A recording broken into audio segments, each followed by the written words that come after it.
корпუსის სახურავზე. გიორგი ისაკაძე. ამან რეალურად შექმნა პლატფორმა, შექმნა სხვა გადაცემა. ტელეკომპანია პირველის გამოცდილი გუნდი და ახალი ამბები, ახალი თაობის ჟურნალისტებით. 2018 წელი, ახალი სეზონი, ტელეკომპანია პირველზე.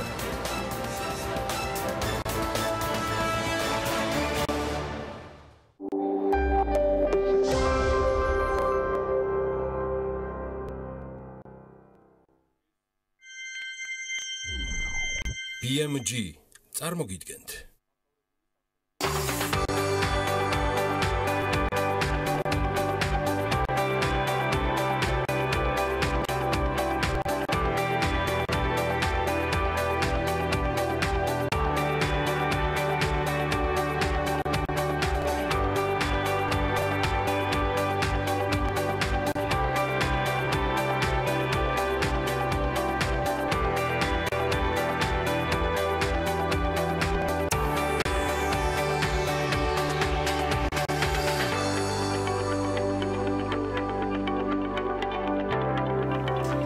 სახალხო დამცველი მორიგ მოსაზრება სპეციალური ანგარიშების შესახებ აფიქსირებს კვლევა საპარლამენტო კონტროლის გაძლიერება საქართველოში და ადამიანთა უფლებების დაცვის კონტროლი დღევანდელ გადაცემაში. ქართველი მოსწავლე ნიკოლოზ ბრეგაძე გლობალური ინოვაციების კონკურსის ნახევარფინალშია. დეტალები რამდენიმე წუთში ქალების ნარატივით.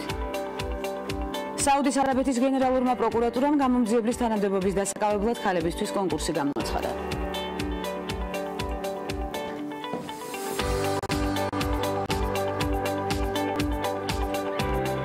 განწყობა საქმიანი და ამაღლებული სიახლეების ეპიცენტრში და 4 შაბათი დღის წარმატებების მოლოდინში ვიწყებთ მორიგ ნარატივს. ცხადია, საამაყო მოვლენების მოძიებნა და ქვეყანაში და ასევე ქვეყნის გარეთაც, როგორც ვიცით, ამერიკის კინემატოგრაფიული ხელოვნებისა და მეცნიერების აკადემიას წელს 774 ახალი წევრი დაემატა. არ გუჭირს ნამდვილად საინტერესო ინფორმაციის მოძიება, მათ შორის კი ქართველი რეჟისორი ნანა ჯორჯაძეც გახლავთ, რომლის ფილმი შეყვარებული კულინარის 1001 რეცეპტი 1997 წელს ოსკარის ნომინაციაზე საუკეთესო უცხოენოვანი ფილმის კატეგორიაში იყო წარდგენილი. ამერიკის კინოაკადემიამ 2016 წელს 683, ხოლო 2015 წელს 322 ახალი წევრი დაიმატა. ამის გათვალისწინებით შეიძლება ითქვას, რომ წელს აკადემიაში წევრთა რეკორდული რაოდენობა მიიღეს. ნანა ჯორჯაძე ერთადერთი ქართველი არ არის, ვინც ამერიკის კინოაკადემიის წევრი იქნება. მას შემდეგ, რაც მანდარინები ოსკარის ნომინაციაზე წარადგინეს, აკადემიამ რეჟისორი ზაზა ურუშაძეც საკუთარ შემადგენლობაში მიიღო. გვახსოვს, წლევანდელ წევრებს შორის აღსანიშნავია ისიც, რომ ისინი 57 სხვადასხვა ქვეყნიდან არიან და მათ შორის 39% ქალი გახლავთ, ხოლო 30% ფერად კანიანი, რაც წინა წლებთან შედარებით უკეთესი მაჩვენებელია. ნანა ჯორჯაძე მორიგად იქნება ჩვენი სტუმარი და აუცილებლად განვიხილავთ მასთან ერთად ახალ ამპლუასაც, თუმცა არა დღეს. კიდევ ერთი საინტერესო თემა და სამომავლოდ ჩანიშნული რესპონდენტი ნარატივით ანა ნოვეკუა იქნება. ცოტა ხნის წინ საქართველოს აგრარული უნივერსიტეტის მეღვინეობა მევენახეობის სტუდენტი ანა ნოვეკუა სამხრეთ აფრიკაში პირველი ქართველი მეღვინე გოგო გახდა და ცხადია ვინტერესდებით მისი გეგმებით. მანამდე გავიგოთ დღევანდელი გადაცემის სტუმრების ვინაობა ანონსის საშუალებით და ვკონცენტრირდეთ სიახლეზე.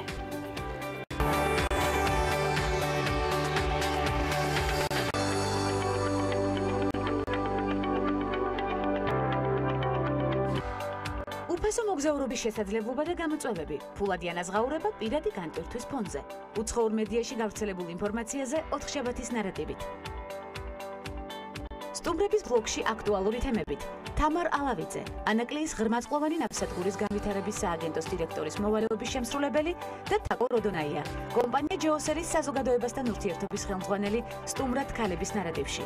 ეს ქალების ნარატივია გვანცა ლახიძესთან ერთად.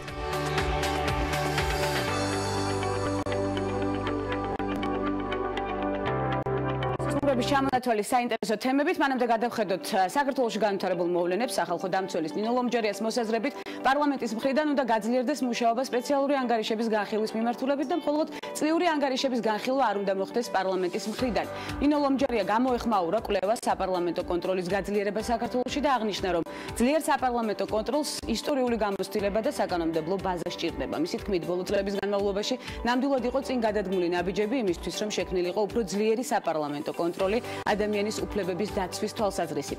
თუმცა რა თქმა უნდა კიდევ უფრო მეტად უნდა გაძლიერდეს ამ კუთხით მუშაობა. ამავე საკითხს გამოეხმაურა საქართველოს პარლამენტის თავმჯდომარის პირველი მოადგილე თამარ ჩუგოშვილიც, მისი თქმით, პარლამენტი ნამდვილად არის ის ადგილი, სადაც მოსახლეობისთვის საინტერესო და პრობლემურ საკითხებს პასუხი უნდა გაეცეს. თამარ ჩუგოშვილის თქმით, კვლევებში წარმოდგენილი რეკომენდაციები ძალიან საინტერესოა, თუმცა პარლამენტი მუშაობს ახალ რეგლამენტზე, რომელიც ყველა რეკომენდაციას გასცემს პასუხს. ჩუგოშვილი ხაზს უსვამს ასევე იმას, რომ საზოგადოებისთვის თუ რა შეიძლება შეიცვალოს საქართველოს პარლამენტის რეგლამენტში. ჩუგოშვილი იმედოვნებს, რომ ის რეკომენდაციები, რომლებიც დღეს იყო წარმოდგენილი, მათი უმრავლესობა სწორი ფორმით იქნება გადმოცემული ამ საკანონმდებლო აქტში.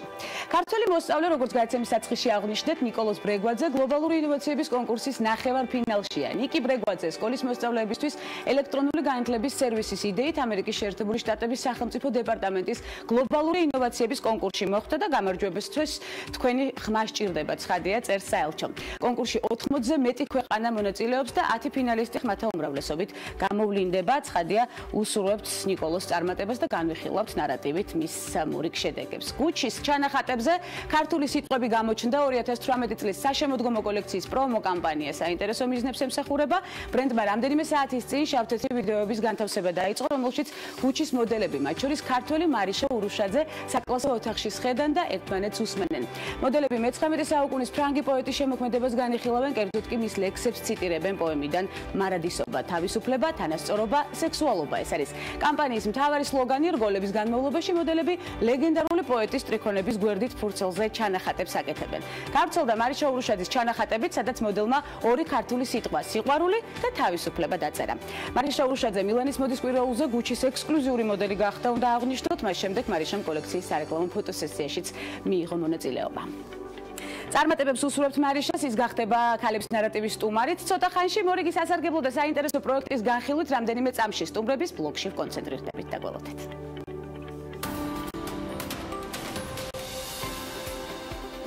სინდი შერმანი ჯენიუს გრანტის მფლობელი ამერიკელი ფოტოგრაფი და რეჟისორია, რომელიც საზოგადოებამ მისი კონცეპტუალური პორტრეტებით გაიცნო. დაიბადა 1954 წლის 19 იანვარს ნიუ-ჯერსიში. 1972 წელს ჩააბარა ვიზუალური ხელოვნების დეპარტამენტში ბუფალოს სახელმწიფო კოლეჯში. თუმცა ამ სფეროში ტექნიკური შეზღუდვების გამო შერმანმა ფაკულტეტი შეცვალა და კოლეჯში ფოტოგრაფიის სწავლა შეუდგა. შერმანის კარიერა ასევე დაკავშირებულია მოდასთან. 1983 წელს მოდის დიზაინერ დენი ბენსონთან ერთად მუშაობდა სარეკლამო დიზაინზე. იღებდა ამერიკულ ჟურნალ Harper's Bazaar-ისთვის, ხოლო 1994 წელს წარმოადგინა გაზაფხულის ზაფხულის კოლექცია რეი კავაკუბოსთან ერთად. შერმანი ჩართული იყო ფემინისტურ აქტივობებში, თუმცა არასდროს უწოდებდა საკუთარ თავს ფემინისტს. 2016 წლისთვის გამოფენით ცხოვრების იმიტაცია წარმოაჩინა ქალებზე დამკვიდრებული სტერეოტიპები, რითაც ხაზი გაუსვა თანამედროვე კულტურაში არსებულ გენდერულ როლებს. 2010 წლისთვის შერმანის თითქმის 6 ფუტის სიმაღლის ფოტოილუსტრაცია, რომელზეც თავად მხატვარი იყო გამოსახული, $2.7 მილიონ, ხოლო 2011 წელს მისი usახელო ფოტო ქრისტის აუქციონზე $3.89 მილიონ გაიყიდა. White Walls-ის მიხედვით სინდი შერმანი ყველაზე მდიდარ არტისტებს შორის 35 მილიონი ამერიკული დოლარით მესამე ადგილზეა.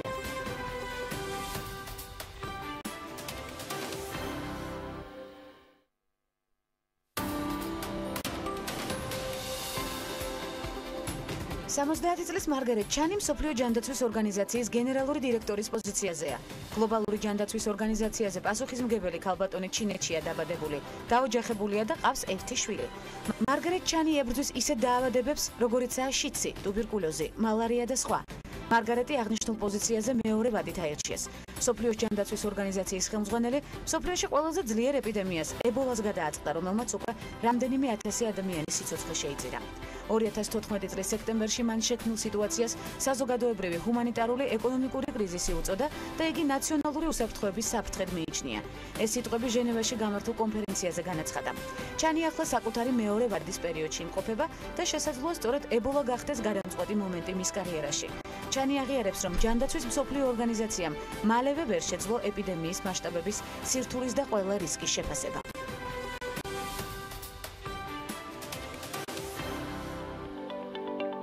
ჯეოსელისა და ჯეოლაბის სპეციალური პროგრამა ქალები ტექნოლოგიებში მსურველების რეგისტრაციას იწყებს, რაც გულისხმობს სასარგებლო პროგრამა და როგორია უკვე არსებული ინტერესი პროექტის მიმართ. თაკო როდონაია ჯეოსელის კორპორაციული კომუნიკაციების ექსპერტი ისაუბრებს დღევანდელ გადაცემაში, ძალიან მახარებს თაკოს ინტეგრირება ქალების ნარატივში პირველ რიგში.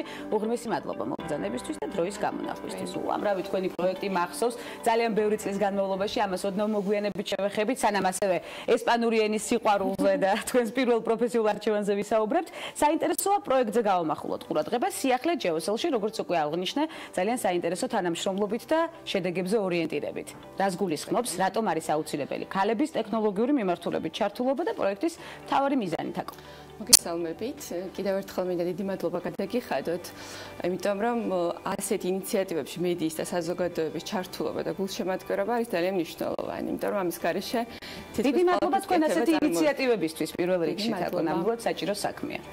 რაც შეეხება უშუალოდ პროექტს, ჩვენ ამ თემაზე ფიქრი დაახლოებით 2 წლის წინ დავიწყეთ. და პირველ რიგში მინდა გითხრათ ის, რომ ჩვენ ყოველთვის ჯეოსელის გუნდში, როდესაც ესეთ ინიციატივებს ვიწყებთ, ეს არის ყოველთვის ძალიან კარგად გააზრებული, თანმიმდევრული და ყოველთვის შედეგზე ორიენტირებული ინიციატივები. ამის მაგალითები მრავლად გვაქვს ნამდვილად. ძალიან გვახარებს, რომ ეს შეფასება გვაქვს. შესაბამისად, ეს თემაც იყო ძალიან კარგად ინტეგრირებული იმ ჩვენს მთავარ ფასეულობასთან, რაც გააჩნია კომპანიას შიგნით. გულისხმობ იმას, რომ გენდერული თანასწორობის შექმნა და თანაბარი გარემოს შექმნა ყველასთვის ეს არის მთავარი პრიორიტეტი კომპანიის, რომელსაც მისდევს წლების განმავლობაში და შესაბამისად, როდესაც შიგნით გაქვს ძალიან მყარად პოზიციები, უკვე ძალიან ჰარმონიულად და კარგადაც ახდენ ამის კომუნიკაციას გარეთ და ზუსტად ეს შემთხვევა არის ამ პროექტის ეს პროექტი, იმიტომ რომ ქალები რომელიც 2 წლის წინ დაიწყო პრინციპში დონეზე და განვითარდა კიდეც. დიახ, ეს მთავარი მიზეზი და მიზანი ამ პროექტის არის ის, რომ ყველას მოგეხსენებათ კარგად, რომ მთელ მსოფლიოში არის ტექნოლოგიურ სფეროში ძალიან დიდი სხვაობა ქალებსა და კაცებს შორის. ნამდვილად. ეს არ არის მხოლოდ საქართველოს პრობლემა, ეს ზოგადად გლობალური პრობლემა, თუმცა რა თქმა უნდა საქართველოს გამონაკლისი ვერ იქნება ამ კუთხით. და ჩვენ გადავწყვიტეთ, რომ კაფიოდ გვეთქვა ყველასთვის, რომ ქალები ტექნოლოგიებში, ეს ნიშნავს მაღალანაზღაურებად სამსახურს მომავალში, მომავლის პროფესიას. დიახ, აუცილებლად და ასევე პროგრესულ პროფესიას. შესაბამისად, ის დიდი სხვაობა, რომელიც ამ სფეროში ფიქსირდება, ჩვენც იყო მიუღებელი და ვთქვით, რატომაც არა, რატომ არ შევცვალოთ ჩვენც ჩვენი კუთხით, იმიტომ რომ როგორც ტექნოლოგიების პროვაიდერი კომპანია, რაც არის ჯეოსელი, ჩვენთვის არის მთავარი ნიშა, რომ ამ სფეროში მოვახდინოთ კონცენტრაცია და ის პრობლემები აღმოფხვრათ, რომელიც ამ მიმართულებით არსებობს. ქალების მხრიდან თუ არის მაღალი ინტერესი თაკო საინტერესო? ძალიან მაღალი ინტერესია და მინდა ვთქვა ის, რომ არა მხოლოდ ის, ვისაც უნდა უშუალოდ მონაწილეობა, არამედ ზოგადად ცნობიერების ამაღლების კუთხით არის ძალიან მნიშვნელოვანი, როგორ ერთვება სხვა ადამიანი, ვისაც შეიძლება პირდაპირ არ აქვს სურვილი რომ ისწავლოს, მაგრამ როგორ გაუკეთოს კომუნიკაცია ამ ტიპის პროექტებს. ეს არის ძალიან მნიშვნელოვანი, იმიტომ რომ აი ეს ცუდი სტერეოტიპი, რაც არსებობს საზოგადოებაში, რიგ პროფესიებთან მიმართებაში, რომ რაღაც პროფესიებს არ უნდა სწავლდეს ქალი, ხო? კი, ამაზე არაერთხელ გაგვიმახვილებია ქალების ნარატივში. ასე შერყევა, ასე ვთქვათ, ძალიან სტერეოტიპის დამსხვრევა, კი, როდესაც ბევრი გულშემატკივარი ყავს პროექტს და ეს ძალიან მნიშვნელოვანია. რაც მთავარია, ბევრი გულშემატკივარი ყავს პროექტს და მისი შედეგიც უკვე ნათელია, რომელსაც აუცილებლად განვიხილავთ უკვე სამომავლოდ ქალების ნარატივში. აქვე დავიბევეთ თქვენი სტუმრობა მომავალში. რეგისტრაცია როგორ ხდება და რის მიხედვით irჩევიან მონაწილეები ასევე? შეზღუდულია თუ არა ასევე მსურველთა რაოდენობის ჩართულობა? იცით, რაოდენობა შეზღუდულია იქიდან გამომდინარე, რომ ეს ლაბი, იცით ხო, ეს სადაც ტარდება, ეს არის ჯეოლაბი, ჩვენი და ლივინგსტონის ერთობლივი პროექტია, ეს ინოვაციების ლაბორატორია, სადაც ძალიან კარგი გარემოა იმისთვის, რომ უახლესი ტექნოლოგიები შეისწავლოს ადამიანმა. შესაბამისად, აქ ხარისხთან მიმართებაში არის ძალიან მნიშვნელოვანი, რომ ეს მონაწილეების რაოდენობა ჯგუფში არის ძალიან ცოტა. შესაბამისად, ამ რაოდენობასთან მიმართებაში შეგვიძლია რომ ამ მიღებაზე, ასე ვთქვათ, 4 ქალი დავაკმაყოფილოთ და იყოს 4-მა მიიღოს ეს სტიპენდია. რაც შემდეგ ეტაპზე ეს სამთვიანი კურსია ისევ განმეორდება და ასე შემდეგ. ტრადიციული კურსები იქნება. ეს არის ტრადიციული. ეს არის მნიშვნელოვანი ინფორმაცია ასევე ჩვენი მაყურებლისთვის. რეგისტრაციის ბოლოვა და როდის არის? 20 თებერვალი არის ბოლოვა და პირველ რიგში საჭირო არის აპლიკაციის შევსება, სადაც მიუთითებს მსურველი, რომელი ტიპის პროგრამაზე უნდა განაცხადის შემოტანა და აუცილებლად უნდა დაგვისაბუთოს, რატომ უნდა მონაწილეობა მიიღოს ამ პროექტში. და შემდეგ უკვე ჩვენ გასაუბრებაზე ვიღებთ ამ გადაწყვეტილებას. შემოვიდა უკვე საინტერესო განცხადებები. კი, დაახლოებით გუშინ გამოცხადდა და 70-ზე მეტი აპლიკაცია უკვე მიღებული. 70-ზე მეტი და უკვე საინტერესო აპლიკაციებიც მათ შორის ძალიან საინტერესო და კრეატიული მოწოდებით. მნიშვნელოვანია ეს თავად, რომელი მიმართულებით დაინტერესდებოდით, თქვათ პროექტში ჩართულობის კუთხით. საინტერესოა თქვენი გამოცდილების ფონზე, აი ამ პროექტში რომ ერთვებოდეთ ახლა, რომელ მიმართულებას აირჩევთ? ვებ პროგრამების კუთხით? ჩემი რა პროდუქტს მოგიდებთ ხელს? ხო, მე მაინც ალბათ უფრო მობილური კუთხით წავიდოდი და უფრო ამ მიმართულებით ბევრჯერ მიფიქრია რა შეიძლება ამ კუთხით, თქვათ, იმდენად ყოველდღიურობაა ეს ჩვენი ცხოვრების, რომ რა შეიძლება უფრო სასარგებლო აპლიკაციების კუთხით ვფიქრობ ხოლმე როგორც წესი და ძალიან კაი შესაძლებლობა. თუნდაც. დაკო, თქვენი ჩართულობა სხვადასხვა პროექტებში როგორც უკვე აღნიშნე, ბევრი წელია გვესმის, თუმცა რა იყო პირველადი პროფესიული არჩევანი? ვიცი რომ ესპანურ ენასთან ხართ ძალიან კარგ დამოკიდებულებაში. ვიყავ და ესპანეთში ისწავლეთ იქაც. რა იყო მაინც არჩევანი? არაენების კუთხით იყო თუ არ ვწდები? არა, ეს ჩემი პირველი არჩევანი იყო საერთაშორისო ურთიერთობები, სწავლობდი თბილისის სახელმწიფო უნივერსიტეტში. შემდეგ მომიწია ჩემ ოჯახთან ერთად წავსულიყავი მადრიდში, სადაც გავაგრძელე სწავლა, მაგრამ უფრო ენის მიმართულებით, იმიტომ რომ შემდეგ ვფიქრობდი, რომ ჩემ სპეციალობას უკვე იქ ესპანეთში გავაგრძელებდი, ანუ შემდეგი ეტაპს იქ გავივლიდი.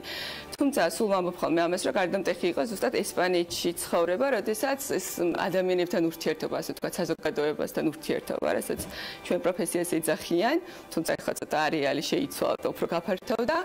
ძალიან თვალსაჩინო ქვეყანა არის იმისთვის, რომ ნახავ კომუნიკაციით როგორ შეგიძლია ნებისმიერი სიტუაციის მოგვარება და პრობლემიდან ძალიან მარტივად გამოსვლა, იმიტომ რომ ამისთვის თვითონ ესპანელი ხალხი არის ძალიან კარგი მაგალითი და მაშინ იყო ერთგვარი ინსპირაცია, რომ ცოტა შემეცვალა ჩემი მიმართულება. და ის არაჩვეულებრივი უნარები ჩამოიტანეთ საქართველოში და მოახდინეთ რეალიზება მრავალ პროექტში, სწორედ კრეატივზე დაყრდნობით. მე თქვენი კრეატიული მიმართულებებით ხვდები მგონია, ასე არ ვიცი, აი ექვე პირდაპირ ეთერში უნდა გკითხოთ, ართთან უნდა იყოთ ახლოს. ხატავდით ოდესმე ამ მსგავს ჩანახატებს ან წერდით უფრო ბავშვობაში. წერდით და ახლა არ უბრუნდებით ამ მიმართულებას. იცი, ახლა არ უბრუნდები, იმდენ ჩემი სპეციალობის ყოველდღიურობას წარმოადგენს მაინც წერა, იმიტომ რომ მე ვთვლი რომ საზოგადოებასთან ურთიერთობის სპეციალისტის ერთ-ერთი პირველი, ხშირად მგონიათ ხოლმე რომ ლაპარაკია, მაგრამ მე მაინც უფრო წერას და მოსმენას. საუბარსაც ძალიან დიდი მნიშვნელობა აქვს, მაგრამ ხშირად გავიწყდება რომ წერა და ამავდროულად მოსმენის კულტურაც არის ძალიან მნიშვნელოვანი. შესაბამისად, ჩემთვის პრიორიტეტი არის წერა და აი სტორიტელინგი, ესეთი ტერმინი არსებობს, ხო, რასაც იყენებს ჩვენი სპეციალობა, ასე ვთქვათ, დღეს თანამედროვე სამყაროში არის ძალიან მნიშვნელოვანი და აი ამაში ძალიან მადგება ხოლმე, რომ ამბად გადმოვიტანო რაღაცა ის საინფორმაციო სათქმელი, ასე. დაკო, მაინც ხედავთ მე არტში, სამომავლოდ აუცილებლად მოვიკითხავ შედეგებს ამ მიმართულებით. ხატვა არ გიცდიათ არასდროს. გონია რომ საერთოდ გამოგივას. აი ეს კრეატივზე ორიენტირებული მიმართულებები სწორედ ქმნის ამ პორტფელს, რომ შეიძლება თქვენში გაიღვიძოს ამ მიმართულებამაც ცხადია და აუცილებლად უნდა განვიხილოთ ის დაწყებული საქმე ქალების ნარატივში, რომელსაც უკვე შემდეგ მოვიკითხავ სხვა გადაცემებში. კიდევ რა სიახლეებს გვიმზადებს კრეატივზე ორიენტირებული ჯეოსელი?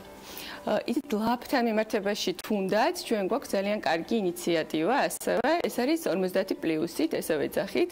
ეს არის უფროსი თაობის წარმომადგენლებისთვის სპეციალური ტექნოლოგიური კურსების შექმნა, რომელიც უკვე ესეც მეორე წელია ვახორციელებ და აქვს ძალიან კარგი შედეგი, იმიტომ რომ აი ეს თაობათა შორის ურთიერთობა, რომელიც დღეს ცოტა ისეთი წამოწეული თემაც არის, ხო, რაღაცა იკარგება, ხო, არის ეს აბსოლუტურად ძალიან კარგად აღმოჩნდა, რომ შეიძლება ასეთმა პროექტებმა ეს შეცვალოს უკეთესობისკენ, იმიტომ რომ ჩვენ გვაქვს ძალიან მარტივი პრინციპი, რომ ლექტორები, სტუდენტები, ვინც სწავლობენ ლაბში, შემდეგ ხდებიან ლექტორები. და ისინი ასწავლიან უფროსი თაობის ადამიანებს, როგორ გამოიყენონ მობილური ტელეფონი, როგორ შექმნან, თქვათ, მეილი, მოახდინონ კომუნიკაცია ამ თანამედროვე ტექნოლოგიებით დანარჩენ სამყაროსთან და გვაქვს ფანტასტიკური შედეგი და რა ვიცი, ამაზეც გვინდა რომ შემდეგ ერთი პატარა ფილმივითაც გადავიღოთ და ვაჩვენოთ, რომ რა იცვლება ადამიანების ცხოვრებაში, როდესაც ისინი მეტად ინტეგრირებულები ხდებიან ამ სფეროში. ექსკლუზივი ქალების ნარატივში ფილმსაც აუცილებლად მოვიკითხავ. ძალიან ბევრ საინტერესოზე ვართ ორიენტირებულები, ძალიან ბევრ მნიშვნელოვანს ველით უკვე შედეგზე რა თქმა უნდა დაყრდნობით, რომელიც დღეს განვიხილეთ.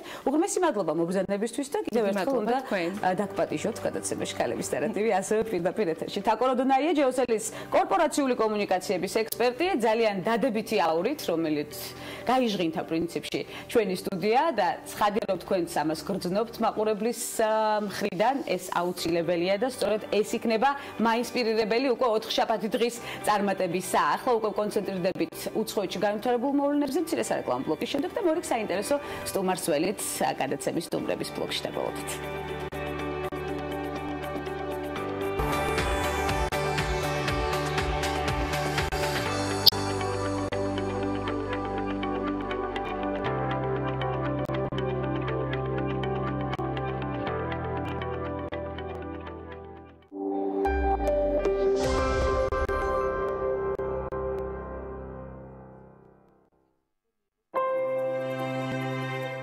Android-ის უახლესი სისტემა.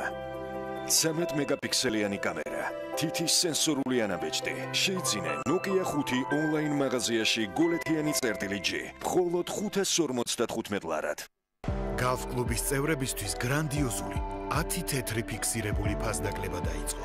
ფასდაკლება მოქმედებს GeForce Super-ზე, GeForce Premium-ზე და GeForce Euro-Design-ზე. ხოლო სხვა ნებისმიერ პროდუქტზე კი 6 თეთრი ფიქსირებული ფასდაკლება ვრცელდება. თუ ჯერ არ ხართ Golf კლუბის წევრი, ბარათის ასაღებად ესტუმრეთ Golf Store-ის ნებისმიერ მაღაზიას ან შეუკვეთეთ ონლაინ. Golf კლუბი. ისარგებლეთ ფასდაკლებით და დააგროვეთ გულები. ემოცია, რომელიც პირველივე წუთიდან გეუკლება.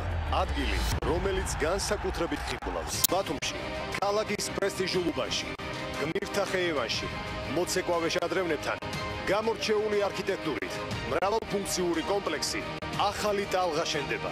აპარტამენტები რეკრეაციულ ზოლში, პარკინგით, სათამაშო მოედნებით და აუზით. აქვეა სასტუმრო, კაზინო, ჰიპერმარკეტი, გასართობი და გამაჯანსაღებელი ცენტრები. შეარჩიე შენი აპარტამენტი და იცხოვრე ახლებურად. დავეპირველის ინტერნეტ პარტნიორია MyVideo-G. იხილეთ ყველა ვიდეო MyVideo-ზე. ჩვენი მისია ვიზრუნოთ პაციენტების ჯანმრთელობაზე. მივაწოდოთ მათ მაღალი ხარისხის სამედიცინო მომსახურება პროფესიონალთა გუნდის დახმარებით. კვალიფიციური მეტპერსონალი, უახლესი სამედიცინო აპარატურა. აირჩიეთ მხოლოდ საუკეთესო თქვენი ჯანმრთელობისთვის. უდარ ჩხეიძის 14, ტელეფონი 218-04-15. ჰოსპიტალი სერტიფიცირებულია ISO 9001-2015 სტანდარტით. ელიზაბეთ ბლეკველის ჰოსპიტალი.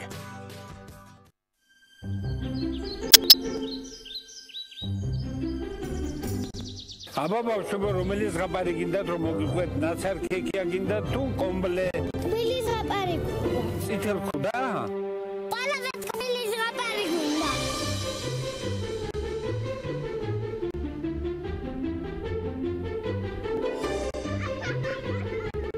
სანდომი 100%-ით ქართული პროდუქტი.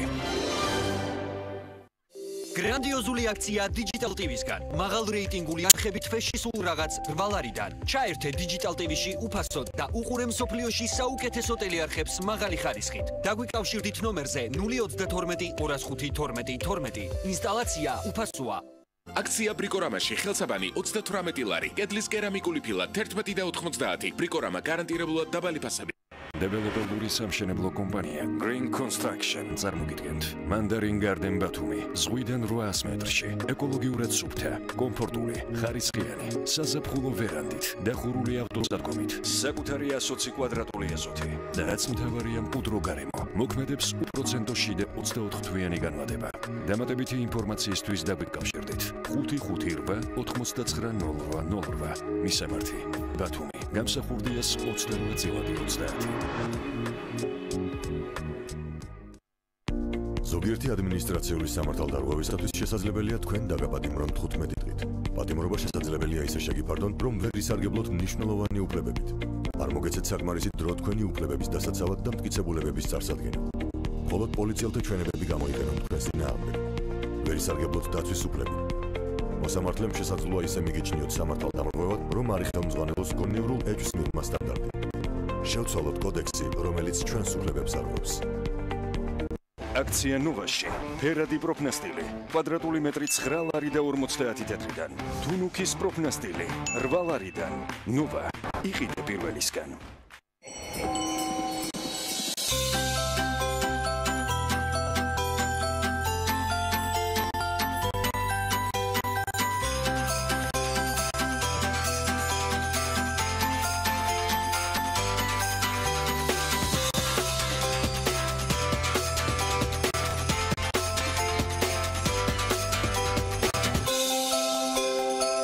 მართალია რომ მხოლოდ კუცი ლომბარდი? დიახ, მართალია. იმ კრედიტი. ყველაფერი თავისუფალი მომავლის იდეით დაიწყო. ფრთები დიდი სულისკვეთებითა და შრომით შეესხა და დაარსდა პირველი ქართული უნივერსიტეტი. 100 წლის განმავლობაში ჩვენ ვისწავლეთ, გავუზიარეთ, აღმოვაჩინეთ, შევქმნით. ჩვენ ვიბრძოდით თავისუფლებისთვის და ვიცავდით ეროვნულობას. და ახლაც აქ ვართ, უფრო ძლიერი, უფრო შემოქმედებით, უფრო ჭკვიანი, უფრო თავისუფალი. ჩვენი სტუდენტები ვართ. თაობათა უსასრულო ცვლა უდიდეს გამოცდილებას ვიგროვებს და ვიბიძგებს სიახლეებისკენ. ჩვენ 100 წლის ახალგაზრდები ვართ და უქმნით თაობებს 1918 წლიდან. გახსენით ერთწლიანი ანაბარი ლარში და მიიღეთ გაზრდილი საპროცენტო განაკვეთი და საჩუქრები VTB ბანკისგან.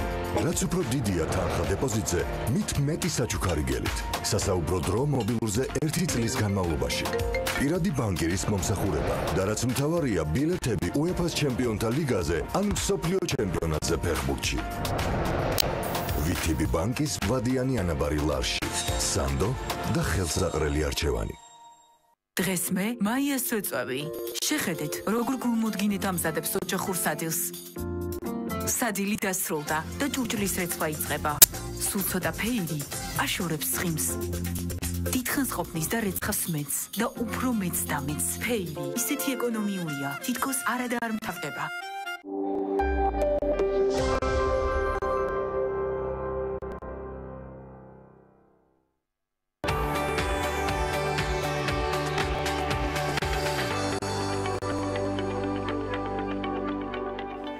საუდის არაბეთის გენერალურმა პროკურატურამ გამომძიებლის პოსტის დასაკავებლად ქალებისთვის კონკურსი გამოაცხადა. კონკურსში მონაწილეობას მხოლოდ საუდის არაბეთის მოქალაქეობის და უმაღლესი განათლების მქონე ქალები შეძლებენ. გასაუბრების გარდა კონკურსანტებს ტესტები უნდა ჩააბარონ და ფიზიკური მომზადებაც გაიარონ. ცხადია ვართ მოვლენების ეპიცენტრში ქალების ნარატივით. ამასობაში დუბაიში ბედნიერების გლობალური კოალიცია ჩამოაყალიბეს. კოალიციაში შევიდნენ არაბეთის გაერთიანებული საამიროები, ყაზახეთი, კოსტა-რიკა, მექსიკა, პორტუგალია და სლოვენია. ახალი კოალიციის შექმნის შესახებ გადაწყვეტილება დუბაიში მიმდინარე საერთაშორისო ფორუმზე მიიღეს. მინისტრის თანამდებობას ქალი უჰუდ ბინ ხალაფათ არ-რუმი იკავებს და არაბული სახელმწიფოს მთავრობა მოქალაქეების ცხოვრების ხარისხის ამაღლებას. სხვადასხვა ახალი ტექნოლოგიის გამოყენებით ცდილობს. არაბეთის გაერთიანებული საამიროების პრემიერ-მინისტრმა განაცხადა, რომ შესამუშავებელია ახალი მექანიზმები, რომლითაც ადამიანების ბედნიერების ხარისხი ამაღლდება. მისივე თქმით, აუცილებელია მოქალაქეთა გაბედნიერებისთვის მეტი ინვესტიცია გამოიყოს. საქართველოში შეგვიძლია დავიწყოთ ამ მიმართულებით ფიქრი. დუბაიში მსოფლიოში ყველაზე მაღალი სასტუმრო გაიხსნა. დუბაი სიმაღლის ახალ რეკორდს ამყარებს. ასე დავარქვათ, ქალაქის ცენტრალურ ნაწილში შეიხ ზაიედ როადზე მსოფლიოში ყველაზე მაღალი სასტუმრო გევორა გაიხსნა. სასტუმრო 75 სართულისგან შედგება და მისი სიმაღლე 356 მეტრია. აქამდე ყველაზე მაღალი სასტუმროს ტიტულს კომპლექსი JW Marriott Marcus ფლობდა, რომლის შენობაც 72 სართულიანია და მისი სიმაღლე 355 მეტრს აღწევს. რეკორდსმენ სასტუმროში 4 რესტორანი, ღია აუზი, რამდენიმე სპორტული დარბაზი და 528 ოთახია, რომლის ყველაზე დიდი ფართობი 85 კვადრატული მეტრია. შენობის 71 სართულზე მდიდრული სპა სალონი გახლავთ განთავსებული. სასტუმროში 6 ლიფტია, რომლებიც საათში 26 კილომეტრზე მოძრაობენ. მათ დახმარებით ბოლო სართულიდან პირველ სართულზე მხოლოდ 38 წამში დაბრუნდებით. სასტუმროში ცხოვრების ღირებულება ჯერჯერობით უცნობია, თუმცა აუცილებლად მოგასვით ინფორმაციას ამის შესახებაც მომდევნო გადაცემებში. ჩრდილო კორეელმა გულშემატკივრებმა თავიანთი ხომაგობით ოლიმპიადის ქალთა ჰოკეის ტურნირის დროს მთელი მსოფლიო გააოცეს. შეგახსენებთ, რომ ამ ტურნირზე კორეის ნაკრები ერთობლივი გუნდით არის წარმოდგენილი. ვიდეოში ერთნაირ კოსტიუმებში ჩაცმული ჩირლიდერები სინქრონულად ასრულებენ ყველა მოძრაობას. გოგონების გამოსვლა ძალიან გავს ჩრდილო კორეულ აღლუმებს, რომლებსაც აწყობს კიმ ჩენ ინის კომუნისტური რეჟიმი. ასეთი აღლუმებისაც ყველაფერი იდეალურად სინქრონიზებული უნდა იყოს. ცხადია ვიცით ეს, სულ რაღაც ერთი დღე ღამეში კორეის სახალხო დემოკრატიული რესპუბლიკის გულშემატკივრების ვიდეო თითქმის 3 მილიონმა ადამიანმა ნახა და ჩვენც არ ვართ გამონაკლისი. უმრავლესი ცხადია. იმის და მიუხედავად, რომ მოდელების მიერ შესაძლებელი სამუშაო კამერასთან პოზირება და პოდიუმზე გავლა ერთმანეთს საკმაოდ გავს ამ სამუშაოს შესრულებისთვის, ქალი მოდელები კაცებზე დაახლოებით 46%-ით მეტს იღებენ პრაქტიკულად ყველა კატეგორიის სამოდელო საქმეში. ანალოგიური ტენდენციაა გამოცდილების თვალსაზრისითაც გენდერულ ჭრილში ანაზღაურებაში მკაფიო სხვაობა, როგორც დამწყები, ასევე პროფესიონალი მოდელებისთვის. ამერიკის შეერთებულ შტატებში ქალი მოდელის საშუალო წლიური ანაზღაურება $41,000-ია, როდესაც კაცს $28,000 უხდიან.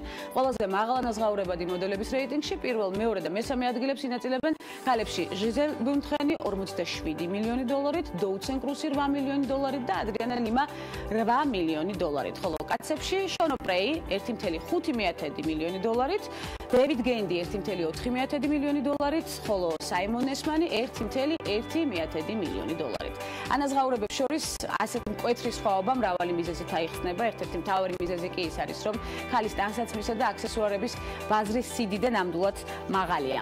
Facebook-ი ახალგაზრდა მომხმარებლებს კარგავს, ისინი Instagram-სა და Snapchat-ის მომხმარებლებზე ხდებიან ორიენტირებულნი. ამის შესახებ e-marketer-ის კვლევაში წერია, რომელსაც ამერიკული მედია აქვეყნებს. ანალიტიკოსები ვარაუდობენ, რომ 2018 წლისთვის 11 წლამდე Facebook-ის მომხმარებელთა რიცხვი 9.3%-ით შემცირდება, ასევე 12-დან 17 წლამდე ასაკის მომხმარებელთა რიცხვი შემცირდება 5.6%-ით და 5.8%-ით 18-დან 24 წლის ასაკის მომხმარებელთა რაოდენობა. e-marketer-ის ექსპერტებმა პლანეტის ყველაზე პოპულარულ სოციალურ ქსელზე ასეთი პესიმისტური პროგნოზი პირველად წარადგინეს. სხვათა შორის ვარაუდობენ, რომ საუბარია დაახლოებით 24 წლამდე ასაკის 2 მილიონამდე მომხმარებელზე, რომლებიც სპეციალისტების პროგნოზით Instagram-ზე გადაინაცვლებენ და აღსანიშნავია ისიც, რომ სოციალურ ქსელს Instagram-ს ვიდეოზე არის ფუნქციაც დაემატება. მალე ამ ფუნქციის დამატებაზე შესაბამის სამუშაოები უკვე პროგრამული მხარდაჭერა დაწყებულია. Instagram-ი ფოტოებისა და ვიდეოების გაზიარების უფასო საშუალება გახლავთ სოციალური ქსელის ელემენტებით. 2012 წელს ის კომპანია Facebook-მა $1 მილიარდ შეიძინა და განვიხილეთ კიდეც ეს საკითხი ცხადია. რამდენი დრო სჭირდება ადამიანს დასაძინებლად და რატომ უჭირს ზოგიერთს დაძინება? ამ შეკითხვებზე პასუხის მიღებას კემბრიჯის უნივერსიტეტის ხელმძღვანელობით შექმნილი კვლევართა საერთაშორისო ჯგუფი შეეცადა. ინფორმაციას BBC ავრცელებს. მეცნიერებმა შეისწავლეს პროცესი, როდესაც ადამიანი თავის მიერ კონტროლირებული მდგომარეობიდან უკონტროლო მდგომარეობაში გადადის. ღვიძლიდან ძილში გადასვლის პერიოდი საშუალოდ 5-დან 20 წუთამდე გრძელდება. ამ დროის განმავლობაში ადამიანები სხვადასხვანაირად იქცევიან, ზოგიერთი ნელ-ნელა ნაბიჯ-ნაბიჯ იძინებს, ზოგისთვის კი პროცესი უფრო რთულია. ჩათვლემენ თუ არა, ისევ ეღვიძებათ და საბოლოოდ დაძინება უჭირთ კიდეც. მეცნიერთა ჯგუფის ხელმძღვანელი ამბობს, რომ არსებობს ადამიანთა კატეგორია, რომელსაც გააზრებულად შეუძლია ძილის პროცესი შეაჩეროს. მათ ერთი პარადოქსიც აღმოაჩინეს, ადამიანს, რომელსაც ყველაზე მეტად სურს ძილი, დაძინება უჭირს. მეცნიერები იმასაც ამბობენ, რომ დაძინების პროცესი კრეატიულობასთანაც არის დაკავშირებული. ამ დროს ადამიანები სხვანაირად იწყებენ ფიქრს. სწორედ ამიტომ არის, რომ პირთა გარკვეული კატეგორია მნიშვნელოვანი გადაწყვეტილების მიღებას დილით ამჯობინებს. ისინი ფიქრობენ, რომ ღამე მოვლენას საკითხს უკეთ გაანალიზებენ. ბევრ მხატვარს, მწერალს და მუსიკოს უთქვამს, რომ საუკეთესო იდეები სწორედ ღამით გაუჩნდათ. მეცნიერებმა ისიც დაასკვნეს, საქმე უნდა აღნიშნოთ, რომ ადამიანებს ძილში დროის კონტროლით შეუძლიათ, მაგალითად ხშირ შემთხვევაში, ვისაც დილით ადრე უწევს თვითმფრინავით გაფრენა, მაღვიძარაზე რამდენიმე წუთით ადრე იღვიძებენ და კვლევები ბილ გეიტსის დაფინანსებით ჩატარდა, გვახსოვს ეს ფაქტიც. როგორ მივიღოთ მოგზაურობით სიამოვნება და ფული ერთდროულად? უცხოურ მედიაში ვრცელდება იმ საქმიანობათა ჩამონათვალი, რომელიც ადამიანებს აძლევს საშუალებას აკეთონ საყვარელი საქმე, იმოგზაურონ, გაეცნონ ადგილობრივ კულტურას და თან ფული გადაუხადონ მათ. უფასო მოგზაურობის შესაძლებლობებსა და გამოწვევებს მარიამ ადამია გაგვაცნობს. მარიამ, მოგესალმებით. მინდა გითხრა, რომ ბოლო რამდენიმე წლის განმავლობაში საგრძნობლად მოიმატა როგორც ავიაბილეთების, ასევე სასტუმრო ნომრების ღირებულებამ, რაც ზრდის თავისთავად მოგზაურობისათვის საჭირო ხარჯებს, თუმცა არსებობს გზები, რომლის დახმარებითაც თქვენ შეძლებთ მოიარეთ მსოფლიო ისე, რომ ფული პირიქით აქეთ გადაგიხადონ. მაგალითად, ამ შესაძლებლობით სარგებლობენ ტურისტული გიდები, რომლებსაც საკმაოდ მრავალფეროვანი და სანახაობებით დატვირთული ცხოვრება აქვთ. თუმცა პროფესიას თავისი მინუსებიც აქვს, რაც გულისხმობს, რომ გიდებს მუშაობა უწევთ მხოლოდ ტურისტულ სეზონებზე, როგორც წესი და ისიც მთელი დღის განმავლობაში შესვენების გარეშე. მარიამ, აქვე უნდა აღნიშნოთ, რომ ეს პროფესია არც ისე მარტივია, რადგან სპეციალისტი აუცილებლად უნდა ფლობდეს როგორც უცხოენების, ასევე სხვადასხვა ქვეყნების კულტურის ადგილობრივი ტრადიციების და ისტორიის ღრმა და ამომწურავ ინფორმაციას. აბსოლუტურად გეთანხმები გვანცა, ამ უნარების გარეშე წარმოუდგენელია სფეროში თავის დამკვიდრება და ამ მიმართულებით გარკვეული გამოცდილების დაგროვება, თუმცა ეს მხოლოდ ტურისტულ გიდებს არ ეხება, რადგან ანალოგიური მოთხოვნების დაკმაყოფილება საჭირო ექსპორტ-იმპორტით დაკავებული ადამიანებისთვისაც. ეს არის კიდევ ერთი გზა, თუ როგორ გამოიმუშავოთ ფული მოგზაურობით, ანუ სხვადასხვა ქვეყნების ადგილობრივი ეგზოტიკური და საინტერესო პროდუქციის გამოფენა გაყიდვით, მათ შესაძლებლობა ეძლევათ მოიარონ მსოფლიო და პარალელურად ბიზნესიც აწარმოონ. კიდევ ერთი გზა უფასოდ მოგზაურობის ჟურნალისტობაზე გადის. განსაკუთრებით კი იმ შემთხვევაში, თუ კი სტატია და რეპორტაჟი კონკრეტულად მოგზაურობას ეხება, ხოლო ჟურნალისტი სპეციალურად ტურიზმის მიმართულებაზე არის მიბმული. მარიამ, თავადაც არაერთხელ ყოფილხარ სამოგზაუროდ, სწორედ შენივე პროფესიიდან გამომდინარე. ამიტომ საინტერესოა ჟურნალისტებისთვის, რამდენად საასიამოვნო პროცესია მოგზაურობის პარალელურად მუშაობა. პირადად შენთვის. მქონია ეს გამოცდილება და პირადად ჩემთვის ფასდაუდებელი აღმოჩნდა, რადგან მოგზაურობის დროს გიწევს სხვადასხვა ადგილების კულტურის, ადგილობრივი ტრადიციების დათვალიერება და მკითხველისთვის თუ მაყურებლისთვის აღწერა ისე, რომ მოყოლილი ისტორიით ამოგზაურო და გაუჩინო სურვილი თავად ნახვის, თუმცა ცხადია ეს მხოლოდ მცირე ჩამონათვალია იმ პროფესიების, რომლის სპეციალისტებიც მოგზაურობენ და პარალელურად იღებენ ანაზღაურებას ამით. მარიამ, შენი სამუშაო საზღვრებს გარეთ არაერთხელ გაგვიხილავს ცხადია ქალების ნარატივშიც, შედეგითაც მიგვიღია სიამოვნება, შესაბამისად გააგრძელი და ჩაერთი ამ მიმართულებით კიდევ მრავალგზის ქალების ნარატივში. ეს იყო მარიამ ადამია, უღბესი მადლობა მას საინტერესო ინფორმაციისთვის. რამდენიმე წამში უკვე სტუმრების ბლოკით ბრუნდებით საინტერესო სტუმართან ერთად და აქტუალური თემით დაგველოდით.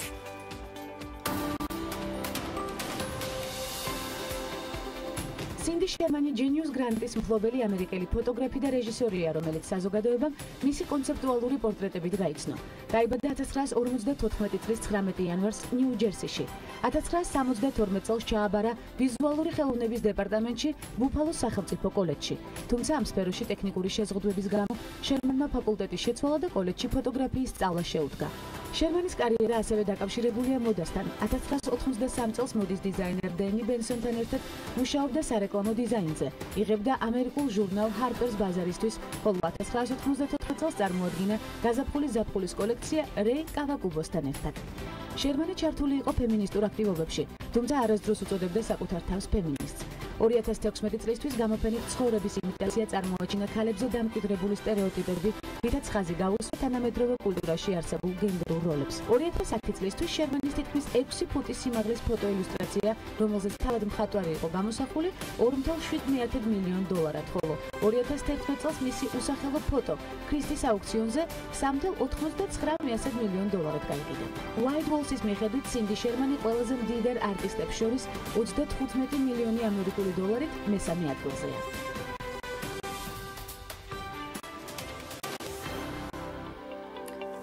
ანაკლის ღრმაწყლოვანი ნავსადგურის განვითარება და სამუშაოები პროექტის მიმდინარეობა და დეტალიზაცია ანაკლის ღრმაწყლოვანი ნავსადგურის განვითარების სააგენტოს დირექტორის მოვალეობის შემსრულებელთან თამარ ალავიძესთან ერთად უნდა განვიხილოთ. თამარ, უღრმესი მადლობა მობრძანებისთვის პირველ რიგში. რამდენად კომფორტულად გრძნობთ თავს ჩვენს სტუდიაში? ამ მომენტისთვის საკმაოდ. დიდი მადლობა იმისთვის, რომ ძალიან საინტერესო თემაზე უნდა ვისაუბროთ, წინასწარ გადაგიხდით მადლობას, თუმცა თქვენი პორტფელის შექმნისას ეთერს გარეთ საინტერესო მიმართულებებიც აღმოვაჩინეთ თქვენს პროფესიულ გზაზე, რომელსაც ასევე დაუწყობ დროს, მაგრამ ჯერ რას გააკეთებს სააგენტო და რა როლს შეასრულებს ნავსადგურის მშენებლობაში და განვითარებაში. ეს არის საინტერესო მიმართულება, იმიტომ რომ არაერთგზის შევეხით უკვე მიმდინარე მოვლენების კუთხით, სწორედ ამ პროცესს ახლა საინტერესოა თქვენი მოსაზრება პირდაპირ ეთერში. ანაკლის ღრმაწყლოვანი პორტის პროექტთან დაკავშირებით სახელმწიფოსა და ინვესტორს შორის გაფორმებული არის საინვესტიციო ხელშეკრულება, რომელიც 2016 წლის 3 ოქტომბერს გაფორმდა.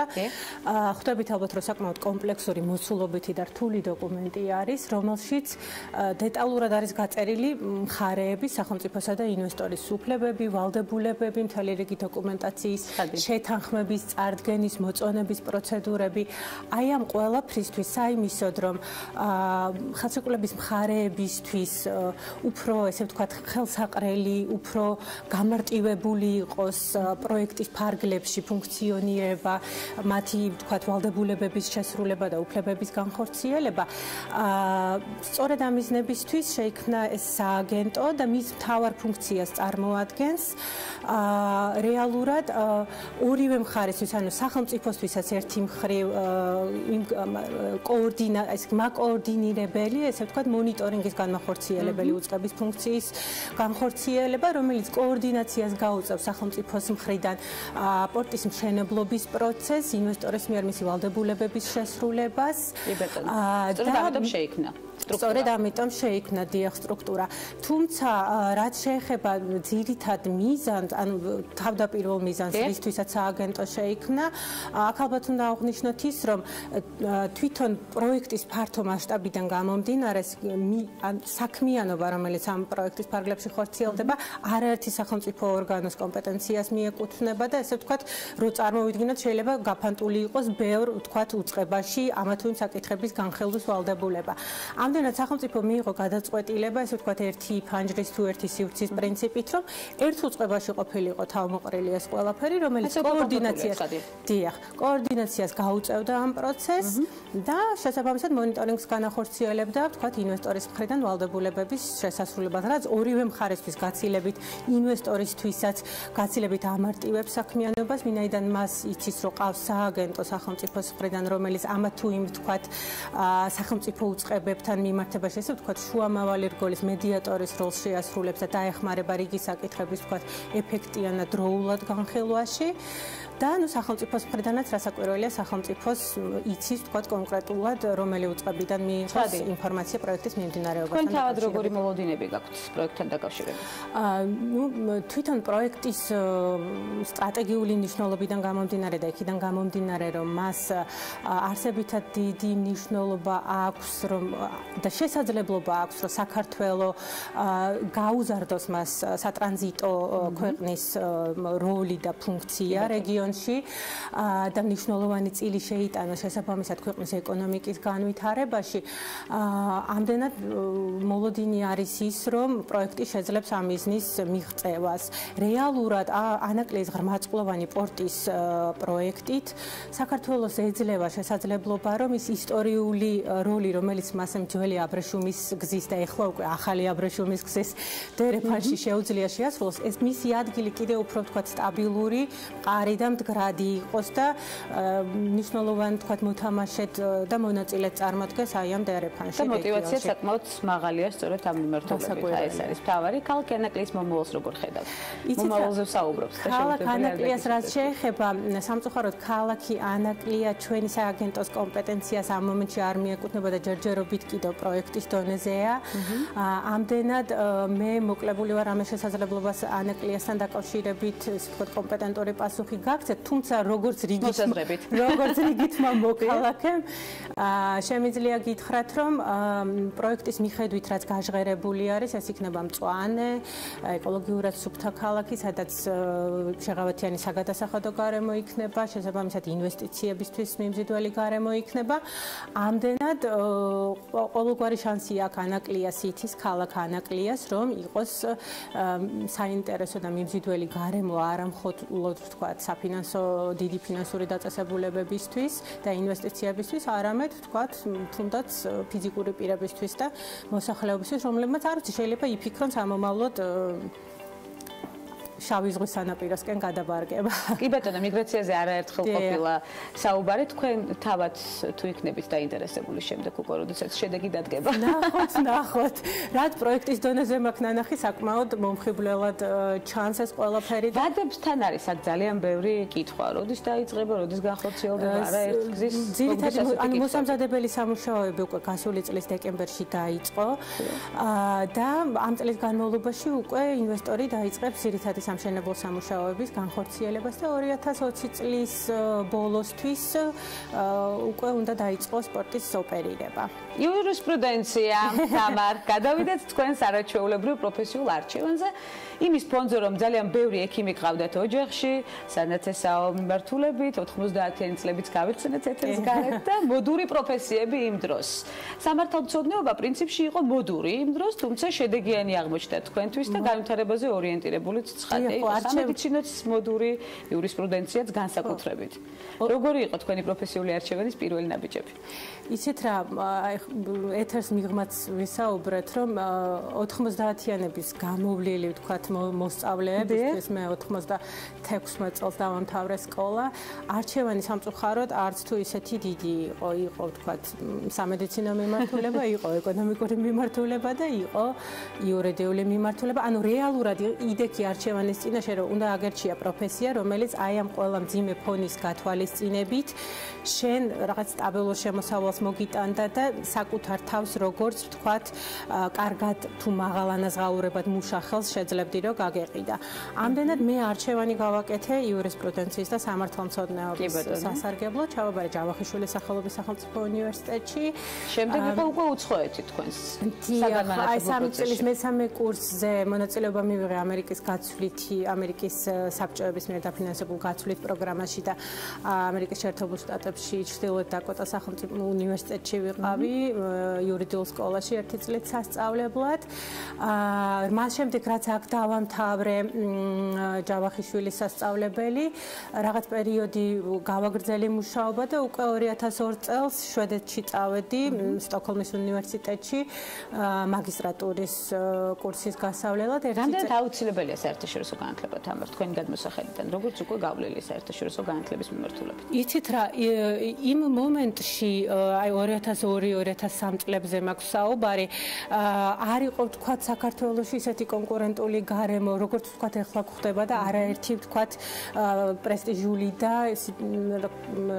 პრესტიჟული უცხოური საგანმანათლებლო დაწესებულების ვთქვათ წარმომადგენლობა იხსნება, შესაძლებლობა ეძლევათ ვთქვათ ქართველ სტუდენტებს, რომ საქართველოსდან გაუსვლელადაც კი ვთქვათ უცხოელი ლექტორების საინტერესო ლექციები კი მოისმინონ და გამოცდილება გაიზიარონ. ამდენად იმ დროს იცით რა, ეს ალბათ ძალიან ინდივიდუალურია, ვის რა უნდა იქიდან გამომდინარე, თუმცა სპეციალობიდან გამომდინარე, ვინც რასაც არჩევს, ალბათ ეხლა უკვე არის ვთქვათ იმის შესაძლებლობა და ფუფუნება, რომ თავისუფლად შეუძლიათ ვთქვათ დაფინანსებაც უფრო მეტად მოიპოვონ, მარტივად გადაადგილდნენ კომუნიკაცია ოჯახის წევრებთან მარტივად კონდეთ.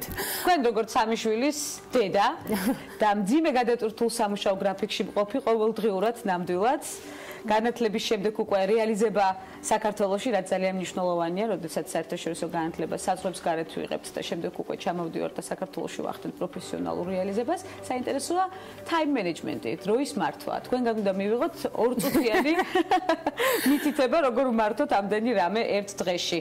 რაიმე განსაკუთრებული კურსები არ მაქვს გავლილი time management-ის. თუმცა რაღაც გაქვთ მაინც გავლილი. პროექტის მენეჯმენტის ორთვიანი კურსი მაქვს გავლილი. იცით რა, მგონია რომ რაც უფრო მეტი საქმე გაქვს, რაც უფრო პასუხისმგებლობის დონე მაღალია და რაც უფრო თქვა დივერსიფიცირებულია ეს საქმეები და მრავალმხრივი არის, მით უფრო ჩემ მაგალითზე ხო, მით უფრო მობილიზებული ვარ, უფრო დისციპლინირებული. ყოველთვის ვამბობდი, რომ აი საზღვარგარეთ რომ მივიდოდი, გაცილებით მოწესრიგებული, დისციპლინირებული და რაღაცა ესეთი შესუნთქული ვიყავი. ამ რაღაცა ქართულ გარემოში უფრო თქვა მოდუნებულად გრძნობდი თავს. მას შემდეგ რაც მყავს ოჯახი და მრავალ, ესე ვთქვათ, სამი შვილი მრავალშვილიანად ოჯახად თუ ითვლება. ვფიქრობ, რომ არ ვიცი, აი რაღაცნაირად ვახერხებ, ძალების აღდგენა ალბათ უკვე მიჭირს ამ ეტაპზე, მაგრამ ნუ ასე თუ ისე თავის და ასევე ჯანსაღი ცხოვრების წესი, რომელიც ვიზუალზე აისახება თქვენთან. ვცდილობ. დიდი მადლობა მოგზაურობისთვის. სამარ ჩვენ დრო ამოგვეწურა, თუმცა სასაუბრო კიდევ ბევრია, შესაბამისად დავიტოვებ სხვა გადაცემებს თქვენი სტუმრობისთვის და იმედსაც დავიტოვებ, რომ კომფორტულად იგრძენით თავი და მოგზანდებით ჩვენთან ქალების ნარატივში. თამარა ლავიძე, ანაკლიის ღრმაწლოვანი ნავსადგურის განვითარების სააგენტოს დირექტორის მოვალეობის შემსრულებელი სტუმრობდა გადაცემას ქალების ნარატივი, საინტერესო ნარატივი და კარგი აურით. უნდა აუცილებლად აღნიშნო ეს, იმიტომ რომ ეს არის სწორედ საწინდარი დღევანდელი 14 თებერვლისა, არაჩვეულებრივი 4-შაბათი დღისა, სადაც ველოდებით ბევრ წარმატებას. დღის ბოლოს შევაჯამოთ ეთერს გარეთ. ასეთი იყო დღევანდელი ნარატივი, შევხვდებით ერთმანეთს ხვალ ზუსტად 11 საათზე, რა თქმა უნდა, ტელე პირველის პირდაპირ ეთერში მორიგ აქტუალურ თემებზე სასაუბრო დროებით.